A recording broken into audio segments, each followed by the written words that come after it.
Hello friends, absolutely atrocious mid laner here, bringing you another Dota 2 video on behalf of Dota Alchemy, in which we're going to be talking about the best mid laners in patch 7.24 by virtue of looking at a tier list of said mid laners.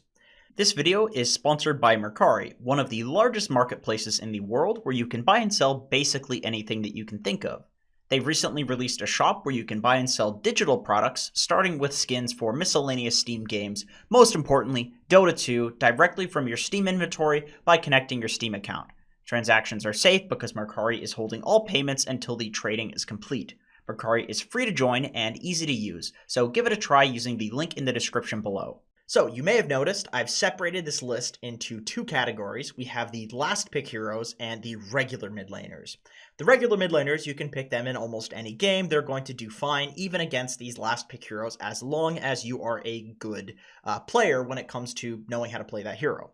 These last pick heroes, however, you have to be really good at them to play them in games where they are countered. They essentially function based on being last picked and winning the game because they're essentially some cheesy hero that has no counter in the game.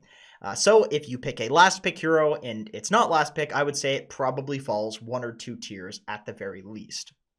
Okay, so let's start with the regular heroes. We have the S tier heroes, Templar Assassin, Storm Spirit, and Ember Spirit. Templar Assassin. I think a big reason this hero is so strong right now is because she has a lot of favorable matchups. If we go back to the mid lane list, we can see Storm Spirit favoring TA, Ember Spirit favors TA, Void Spirit favors TA, Shadow Fiend favors TA, Pango, Outworld Devourer, Puck, Razor. Basically every hero except for Razor, and maybe Ember if you're a very skilled Ember, favors TA. So it's a good patch for TA. You can pick it early and it forces the enemy team to pick some dog shit mid like Venomancer, Viper, or Batrider, something like that. And then she just goes and jungles anyway, and you have to deal with this hero who has this ridiculous jungle blink deso timing. So TA is in a really good spot right now. It's a very skill-based hero. It's a hero that dominates the mid lane, but also puts pressure on the enemy team where you have to go deal with her kind of like an alchemist because she farms so quickly that if you don't deal with her, you're going to end up with a level 20 TA when everybody else is level like 13. So you put pressure on like an alchemist, except she can actually win lanes, and that's pretty scary in my opinion.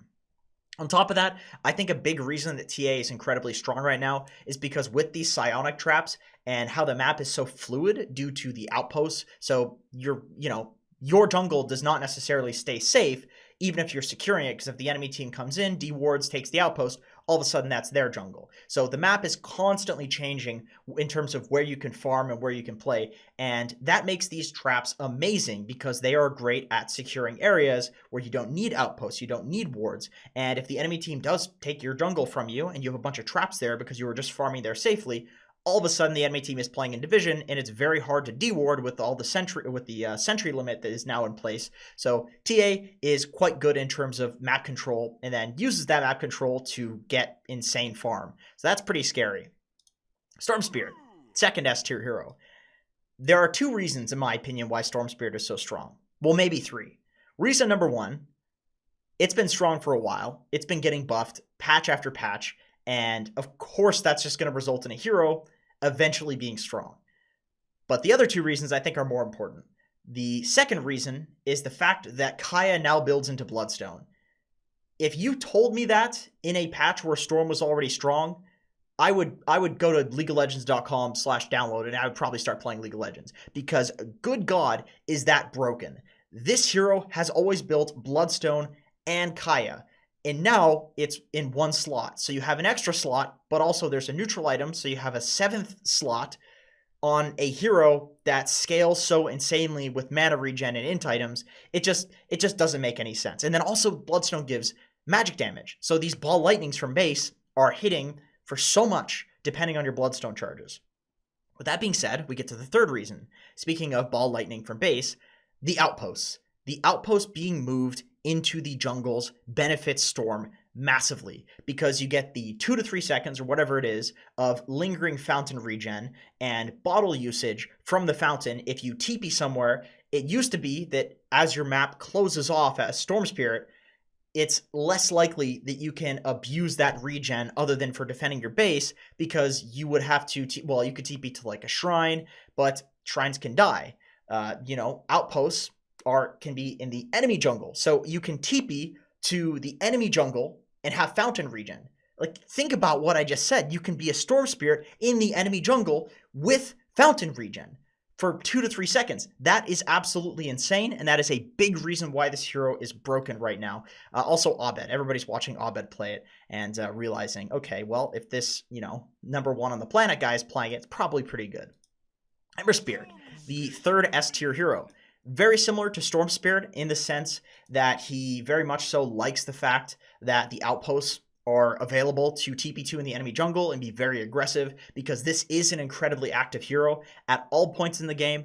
And in my opinion, that is the reason why he's one of the strongest mid laners right now, is because he really loves the fact that the runes are so close to mid, that tempo controlling mids, making space for some big carry like Terrorblade or Troll Warlord. That's kind of trending right now. So Ember Spirit can essentially take the mid lane, XP, and farm, snowball with it by getting a bunch of kills, make space for a carry, take over outposts, take over areas, get really huge, but then also he scales into the late game extremely well. So in my opinion, he has the late game power that Storm or TA does, but also has the ability to be very active early in a meta where tempo controlling mids are fantastic. So the only problem is that he's not exactly as strong of a laner as something like a TA or a Storm Spirit in certain matchups. So of course there are going to be downsides to every hero, but this is still a fantastic S tier hero. Next, let's talk about the A tier mid laners.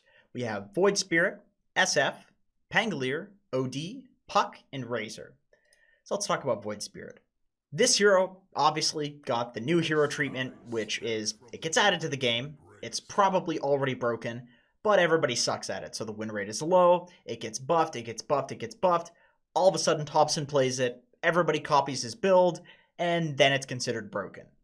It gets nerfed. It gets nerfed. It gets nerfed, and it becomes very clear that it probably was broken in the first place.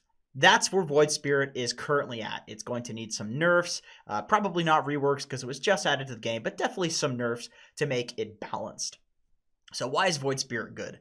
Yules into Ether Remnant is almost impossible to dodge. Yules into Dissimulate is essentially like a phase shift, almost guaranteed. Resonant Pulse can be used to secure range creeps to trade effectively in lane. Astral Step makes this guy impossible to catch. It also gives him an insane amount of damage that is scaling into the late game as well because it applies a right click. The fact that you can buy int items that give you utility, such as Yules and Orchid, but then it also gives you right click damage on a hero that is a pretty good carry, is kind of insane to me.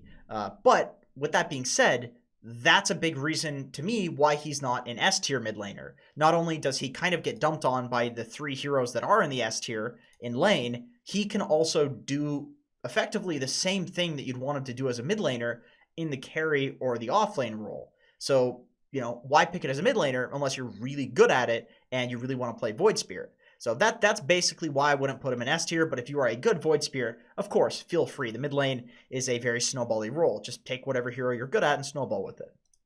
Next, we have SF. I was convinced in 7.23 when they gave him this fear attached to Requiem of Souls, he was broken, just because this is a hero who has had no disable whatsoever for his entire existence, basically. And you give him this big AoE teamfight disable. I thought that was going to make him broken. The win rate was kind of low. It got buffed, it got buffed, it got buffed. Still remained kind of low. And then people figured out what the build was on him. People were doing this drums build. People were going for like the satanic right-click Daedalus build and going for 2 damage per soul, 5 presence aura armor talent as well. And I swear to God, today I was playing Veno against SF. And I was sitting in my base, and I was like, okay, I'm going to walk up, and I'm going to pop my ulti. I walk up, and he throws 2 hits at me, and they kill me. I'm a Venomancer. That's a tanky hero, man. And it killed me because he had a Daedalus. So this right-click build is quite good. I see people going for the Yules build as well, even though a lot of people were complaining that that build sucked after they made it so that Yules, you still have like the little hitbox where you can't get exactly in the center. But people are playing around it. People are getting better. They're using Requiem of Souls and standing really close, getting almost the full damage, and then doing triple raise. So basically this hero has been figured out, but in my opinion, it's still quite a squishy hero. It's still a hero that gets owned by like TA, for example. So that's why it's A tier, not S tier. I would say if the matchups were a little better for SF, then it would probably be S tier, but they aren't that great. Pangolier, our third A-tier hero. This hero is one of the most skill-dependent heroes in Dota. I would say he's one of the most active mid laners. To me, he's essentially the new Kunkka.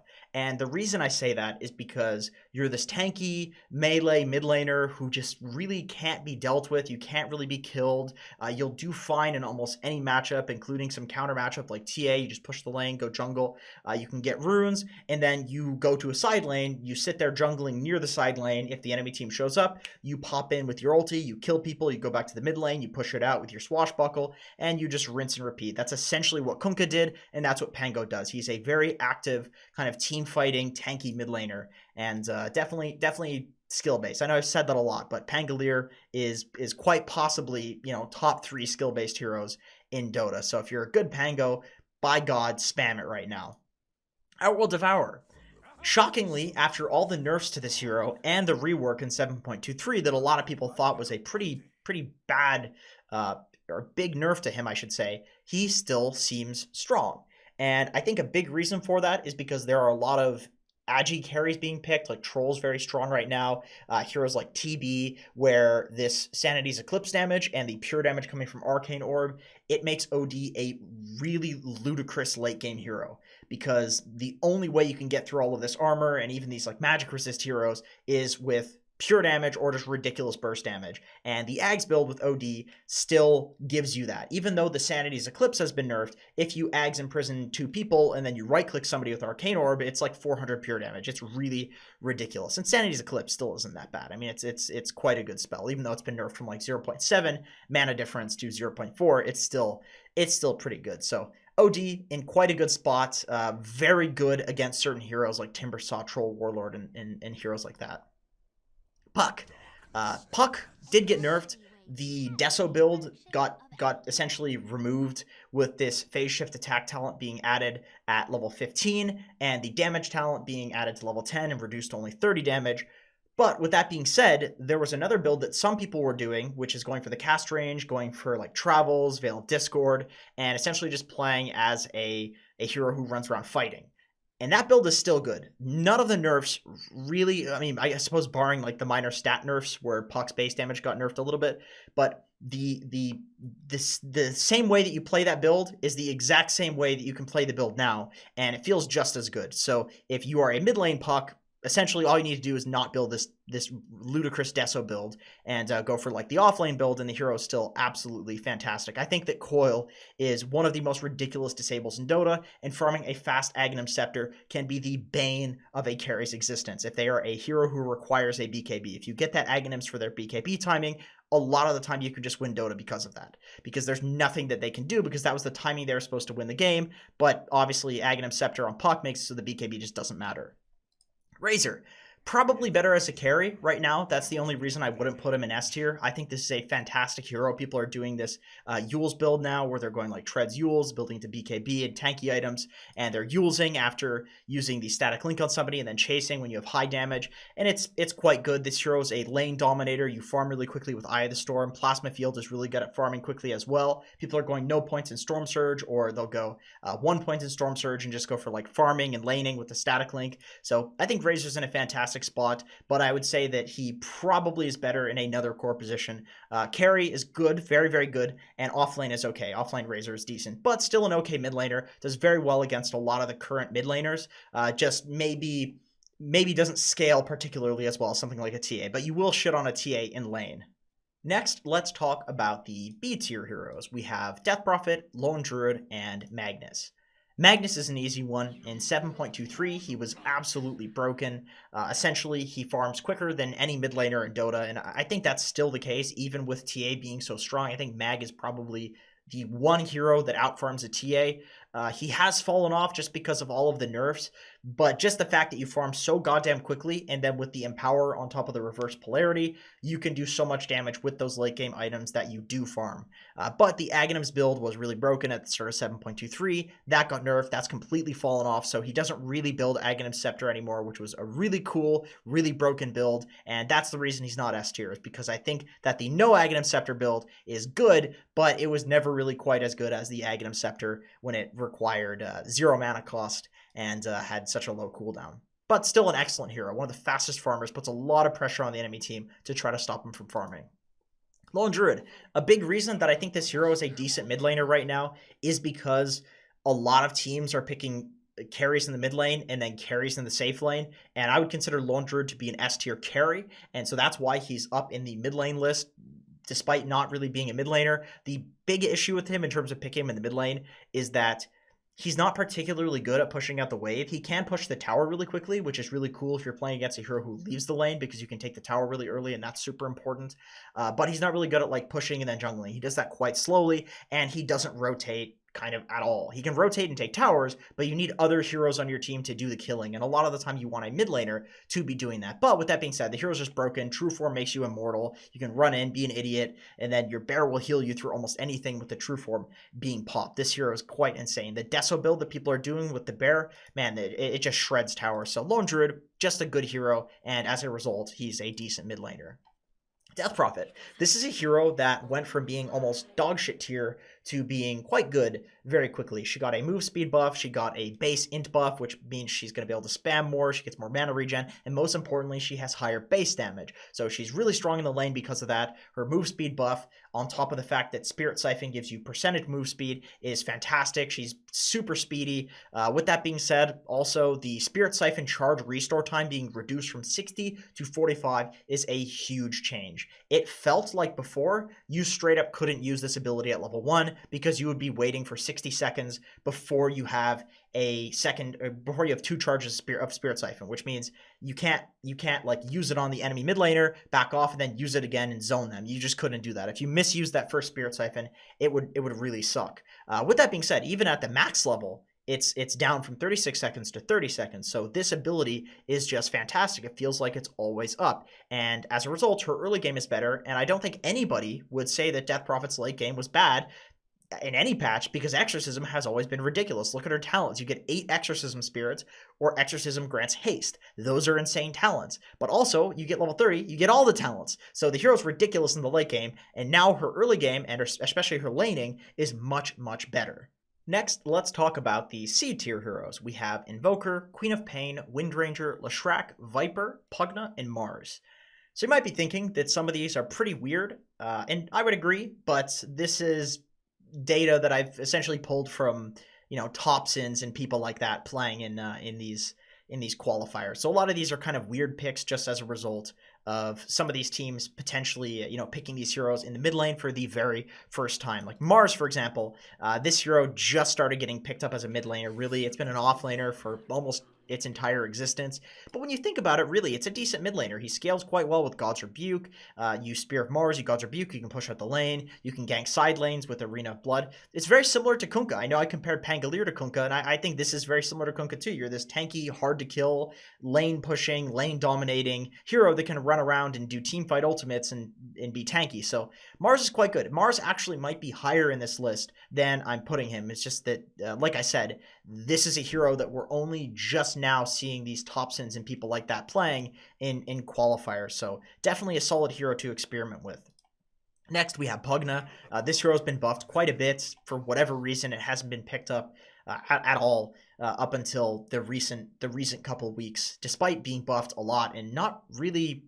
It's weird. Sometimes heroes just fall off and become like dog shit tier in terms of its picks and competitive and high rated pubs for almost no reason. Like maybe map changes, maybe gold changes, things like that are more subtle. But as a result, Pugna's been getting a lot of buffs in terms of everything else. So Life Drain it does a lot of damage now. I think that Pugna is quite strong in terms of if you want a hero that's active, that wins lanes, but also pushes towers. I think there really isn't another hero that you can pick in the mid lane that will take the mid lane tower as fast as Pugna. I think in a regular game, Pugna should get the mid tower by like at least 6 minutes, which is insane for blowing the map wide open. If you're against like a Medusa or Alchemist or something that really wants access to both jungles, then picking a Pugna and just pressuring the map is going to be quite strong. But like I said, the hero was dog shit or considered dog shit for so long that it's not exactly B or A tier just yet.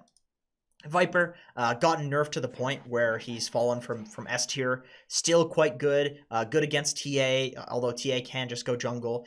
Very good at if you just want some like tanky mid laner. I think if you're a Viper player in particular, then you can really benefit from playing this hero. It's a complete lane dominator, but the only thing is that is kind of all he does. He just dominates the lane, and if you don't snowball off of that, then the hero can feel like kind of a useless pick. It doesn't farm quite as fast as it used to.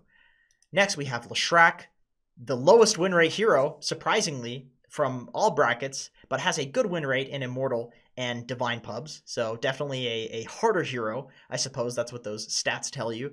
Good mid laner, like Pugna, can take the tower. You need to build a lot of tanky items, otherwise you are very easy to burst, something like a Lina or an SF.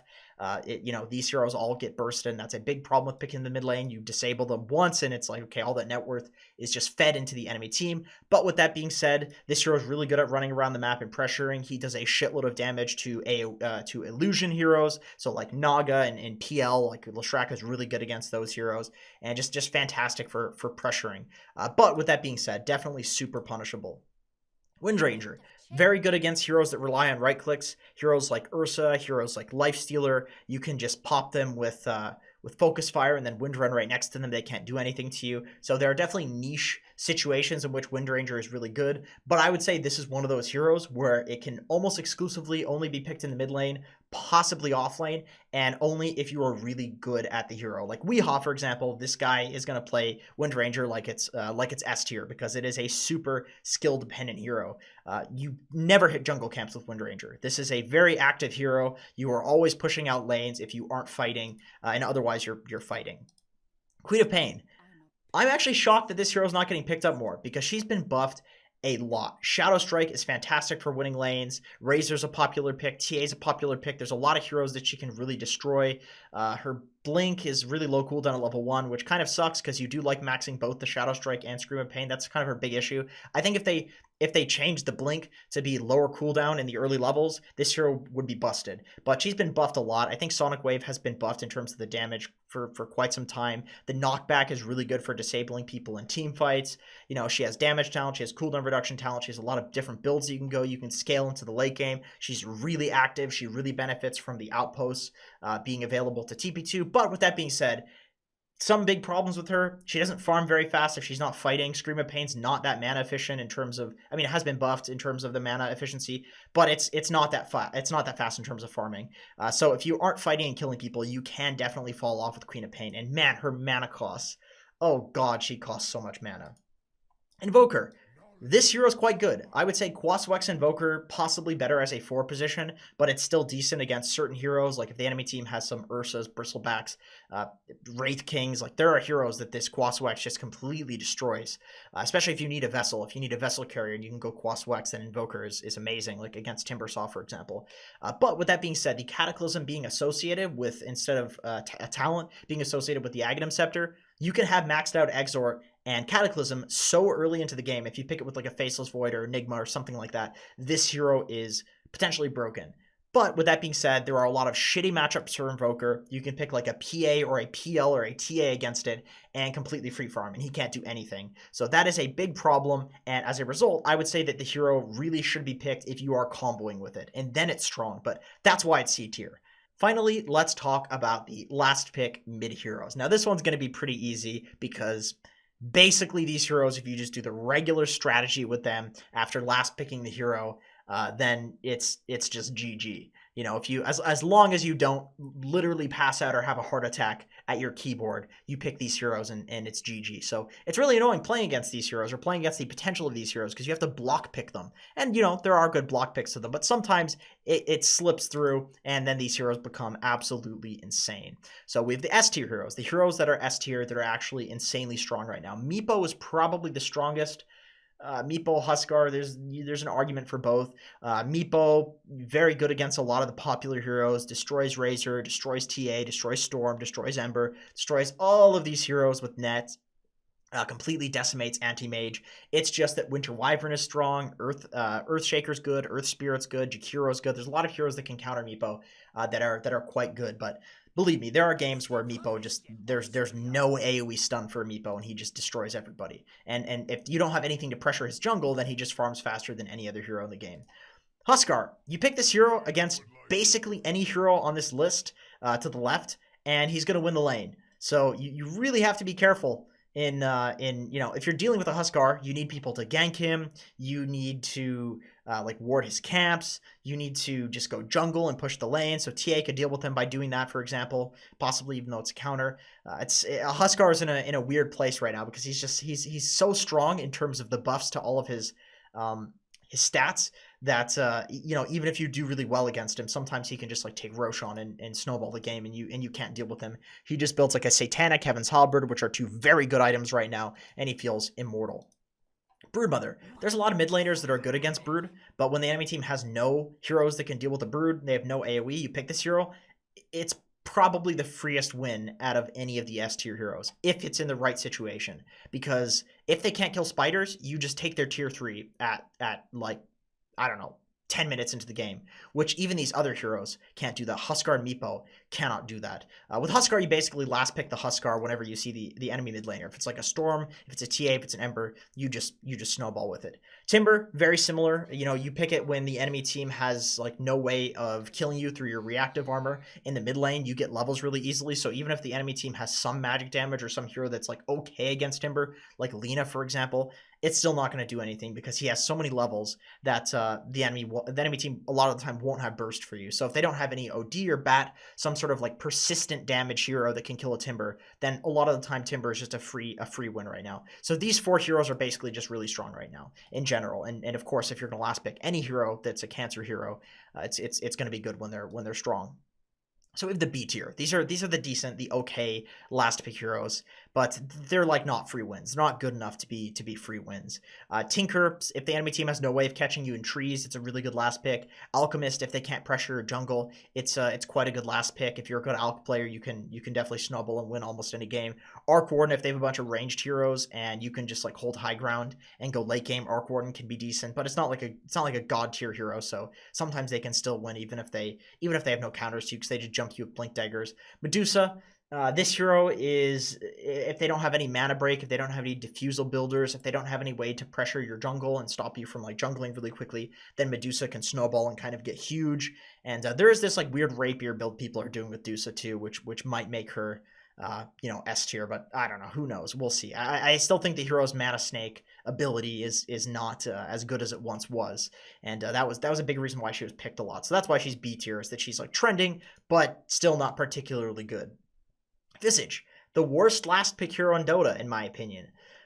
Just not that good in my opinion. I think there's a lot of really popular heroes right now that completely decimate Visage. I think Timber, I think Bat. It's hard to get games where it's just a free Visage game.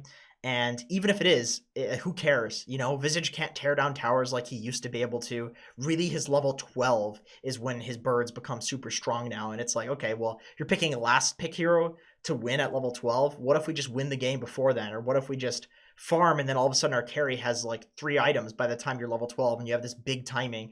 That's a big problem for Visage in my opinion. I think this hero definitely needs some buffs. It's one of the worst heroes in Dota currently, other than in really, really niche situations, or if you specifically are a Visage player and you're winning because people have no idea of how to play against it. Anyway, that's it for this video. Thank you so much for watching. I know this was a long one. There's a lot of mid heroes that are potentially viable. If you like this sort of content, make sure to go to patreon.com/DotaAlchemy, where we have hours and hours of coaching sessions. We do Q&A sessions. You get a Discord role where you can talk to Donnie and I on Discord whenever you want, and the other patrons, of course. And we do replay review every single week. So thank you for watching. I appreciate you, and I hope to see you in another video.